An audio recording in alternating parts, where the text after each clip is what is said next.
que é a questão da congregação. Por que que algumas pessoas optam por não congregarem? Por terem uma vida cristã isolada na sua casa, sem ir a uma igreja local. E nós vamos começar com uma pergunta que vai para a tela para os pastores responderem. Vamos lá, a primeira pergunta do nosso programa. Queridos, quais os benefícios que nós temos ao congregar em uma igreja local? Fiquem à vontade, eu não vou direcionar não, vamos conversar três aqui. É porque tem gente que fala o seguinte, não vou à igreja não, estou cansado. Qual que é o benefício? O que vocês acham?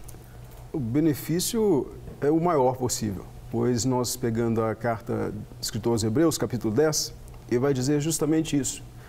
Sobre a perseverança da fé e as boas obras, só tem uma forma de você colocar em prática, quando você se reúne.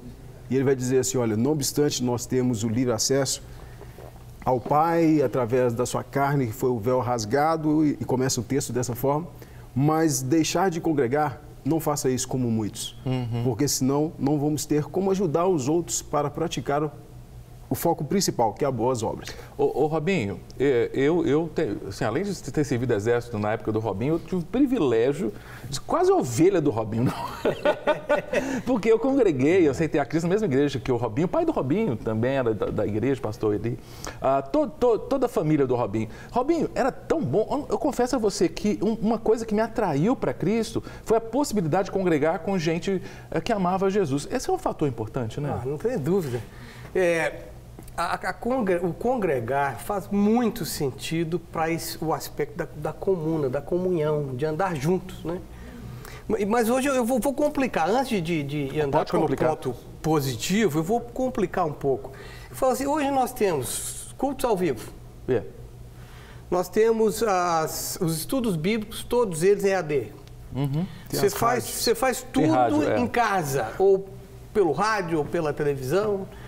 Aí eu fico pensando assim, o que é esse cristianismo? Eu falo, quais os benefícios? Os benefícios é o medo de termos amigos. Hoje nós somos aqui, Cássio, nós temos nosso Pai do Céu, muitos anos de amizade, muitos anos mesmo, começamos quase na 40. Adolescência. De 40 para cima. E eu falo assim, nossa comunhão começou dentro da eclesia, né, da igreja, do intramuros, dentro ali daquele relacionamento.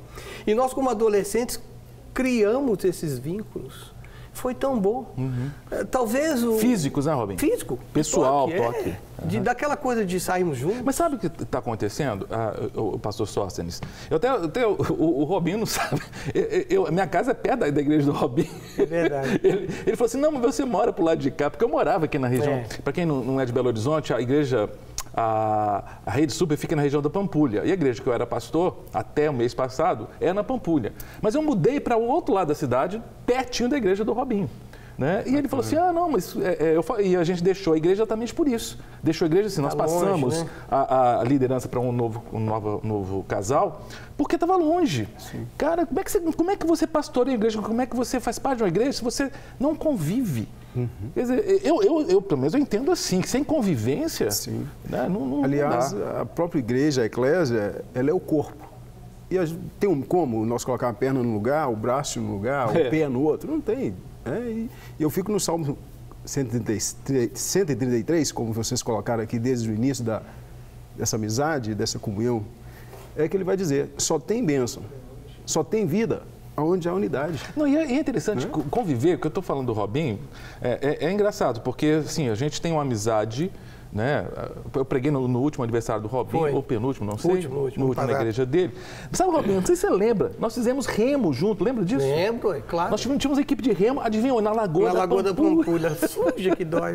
Suja que dói. Então a comunhão na igreja local propicia isso, você ter lazer junto, você ter... O povo acha que é ir para lá para fazer o culto, adorar. É claro que a celebração e o culto e a adoração é muito importante.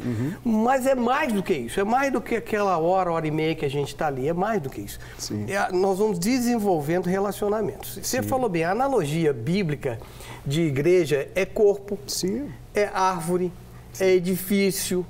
Então não tem jeito de ser uma coisa só. Né? E tem benefícios muitos. Claro que tem muitos benefícios. A coisa da comunhão ali, do choque que você tem de estar naquele ambiente ali recebendo a palavra, convivendo com irmãos, tocando neles, esse é um benefício fora de série. O salmo que você citou, Sóstenes, como é bom e agradável. Porque tem uma dimensão, óbvio que a dimensão, eu entendo, prioritária é agradar a Deus, fazer a vontade de Deus ao irmos para a igreja local. Mas é bom e agradável para a gente viver em união, né? Faz bem, né? Com certeza. Eu vejo a congregar, eu falo com os irmãos para vir, não perder nenhum culto, porque nunca mais vai ter aquele culto. Aquele não. É o único, aquele não. E quando nós vamos, o congregar, eu acho que é benéfico demais, porque você vai, às vezes, rastando, com a sua fé esvaindo, fraquinho, mas você chega lá, ouve um testemunho. E aquele testemunho fala assim, pô, esse irmão conseguiu?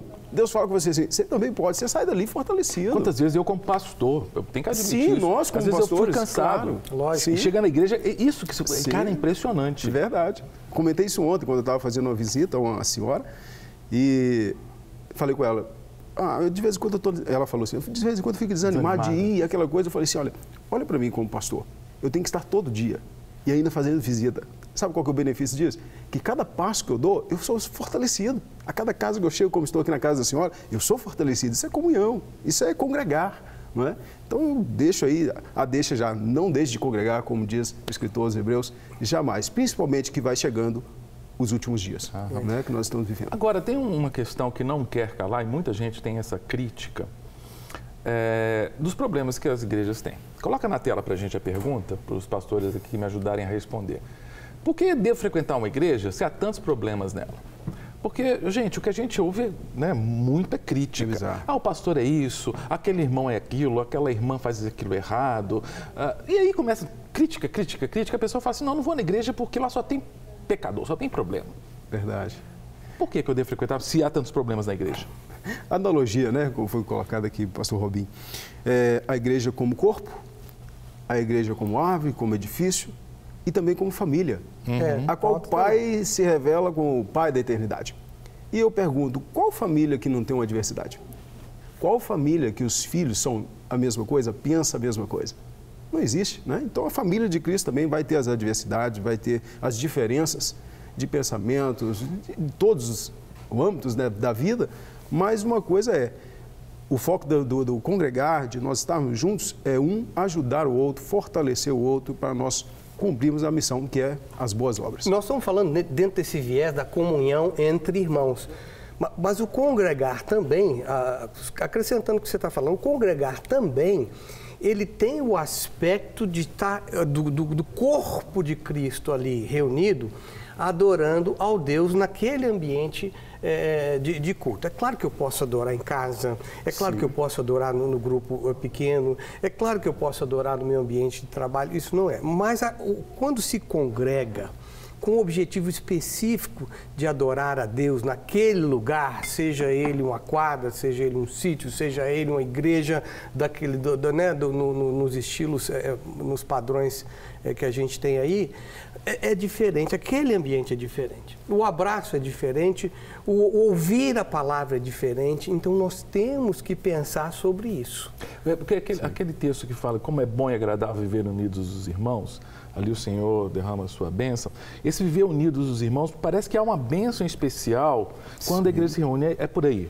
Na verdade, esse texto é muito lindo, porque o óleo desce sobre as vestes do sacerdote, sobre a orla. E na veste do sacerdote, para quem se lembra, estão encravadas as 12 pedras que representam as tribos de Israel, e a unidade dessas tribos, é que determina a bênção do Senhor. A bênção do Senhor vem sobre e ela para nas golas da veste do sacerdote. E ali estão encravadas as 12 pedras, as 12 tribos representadas e a unidade. É muito lindo, porque o que está dizendo ali, o Cássio tem toda a razão. Uma boa interpretação daquele salmo é um entendimento de que a igreja com unidade, a igreja que pensa junto, que anda junto, que progride para o bem do reino de Deus, essa igreja recebe sim a bênção do Senhor. É impossível de não ser abençoado. Não tem jeito. Não é? E até Jesus, dentro daquela liturgia, que não obstante ele foi para colocar vamos dizer assim, um escândalo, né? Eu vou ser pedra de escândalo, principalmente na sinagoga, todo sábado ele ia de costume, congregar. Não obstante, eu chegava, olha, estou gostando da liturgia, bacana, tudo em ordem, como vocês aprenderam com Moisés. Mas tem um endemoniado aí, vocês não viram? Tem um enfermo aí, não foi curado, o que está acontecendo? Né? Aí ele vai mostrar o que é realmente uma liturgia, o que é realmente uma adoração, o que realmente é desfazer o propósito maior de um congregar. Eu sempre volto, é as boas obras. A graça foi revelada para nós fazermos boas obras e mais nada. O resto é nós que inventamos, para que andemos nelas. Foi para isso que Deus fez. E Jesus vai mostrar justamente isso, dentro do quê? De uma congregação, ou dentro de um templo. Fala assim, olha, muito mais do que só liturgia, muito mais que isso.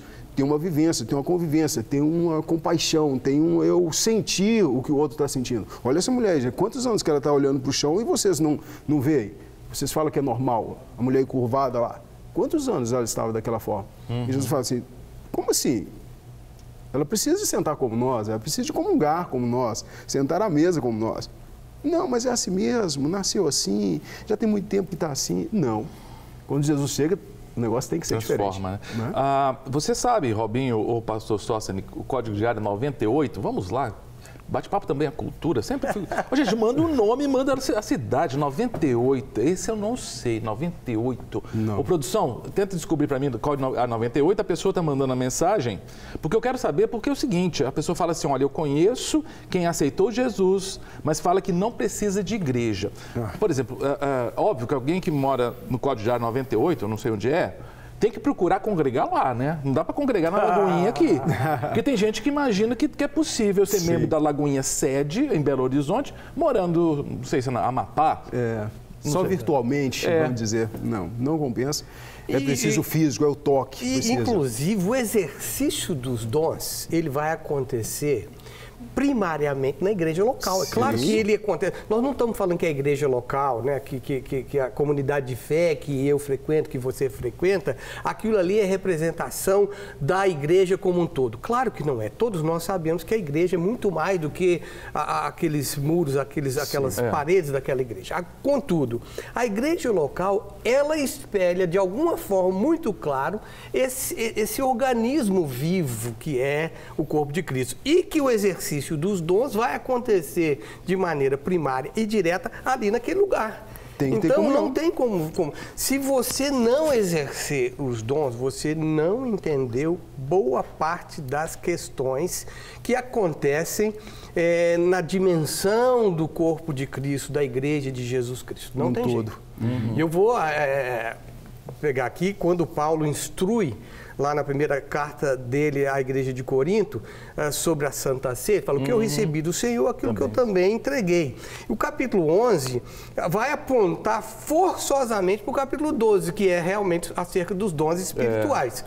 E ele fala assim, aquele, pois, que fizer um autoexame, aqui, nota de rodapé, quem fizer um autoexame sério e sincero, chegará ao mesmo veredito. Culpado, não tem jeito, porque a ceia é graça.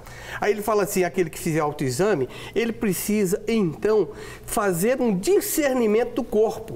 O que é esse discernimento do corpo? Saber que eu pertenço a um corpo, que eu tenho um dom naquele corpo e que eu preciso exercê-lo. E ele vai falar no capítulo 12, como que você vai discernir o corpo? Exercendo os seus dons. Não tem jeito fora da congregação. E é interessante porque em 1 Coríntios 11, aí 12 ele fala dos dons, 13 ele fala do amor e 14 ele fala do exercício dos dons, que em Coríntios estava dando problema.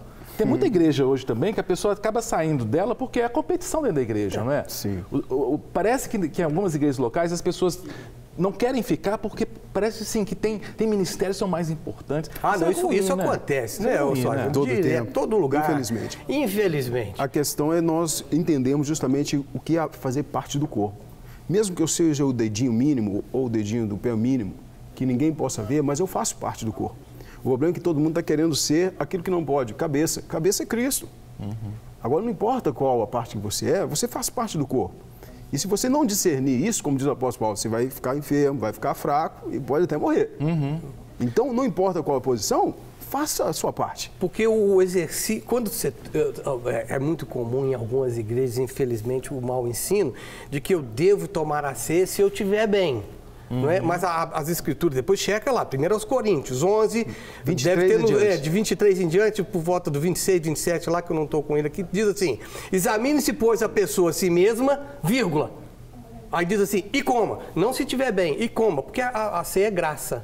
Porque quando eu como, quando eu participo desse banquete espiritual, quando eu me uno a Cristo através dos elementos da ceia, eu passo a fazer parte daquele corpo, daquela estrutura, e eu preciso agir como tal. Mas quando lá fala discernir o corpo é a comunidade ou o corpo é o indivíduo? Como é que você entende? Não, ali com certeza ele está apontando de novo para os dons.